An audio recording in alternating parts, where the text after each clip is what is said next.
Tapno magunod ti nanayas a selebrasyon ti Panagbenga na nayunan ti puwersa ti Baguio City Police Office para iti traffic management, crowd control, kanda dumapay nga adaan pa kainaigan iti seguridad. Kan nayunan a detalye iti panagsubsubli ni Bridget Marcasi Pangosfian.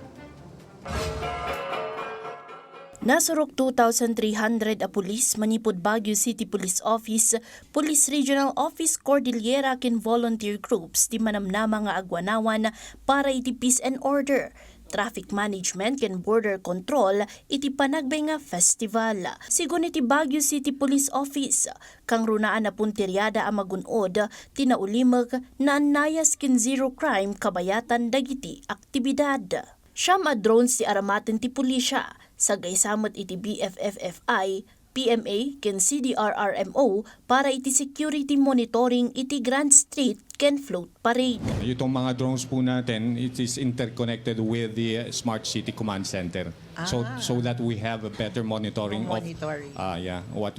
what's happening. We have men on the ground and we have also that drones who will be viewing what will be happening above. Nailawlawag a regulated ti panag-aramat iti drones ken maipawil dagiti unauthorized nga operated drones. And if we identify that it is not accredited, then we're going to request the pilot or the operator to take it down. Sigunmet iti Traffic Enforcement Unit, aramaten damutlaeng dagiti drones para iti panakaimando ti trapiko. Palpalagi panda dagiti motorista iti panagtungpalda, iti paglintegan iti trapiko kabayatan ti parada. Hindi lang po during the parade, after the parade, nagpapalipat po tayo ng drones natin para monitor natin kung paano tayo mag-a-adjust, paano tayo magda-divert ng traffic, para yung deployment po natin ng mga personnel natin will be effective and efficient. Impanamnamamot ni Baguio City Mayor Benjamin Magalong ang nakasagana ti lokal a gobyerno para iti baligi na talged ken naannayas a Panagbenga.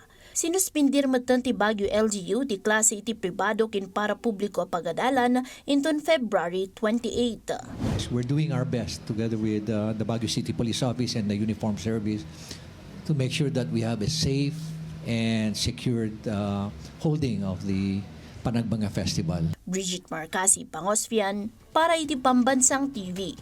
Iti Baro a Pilipinas.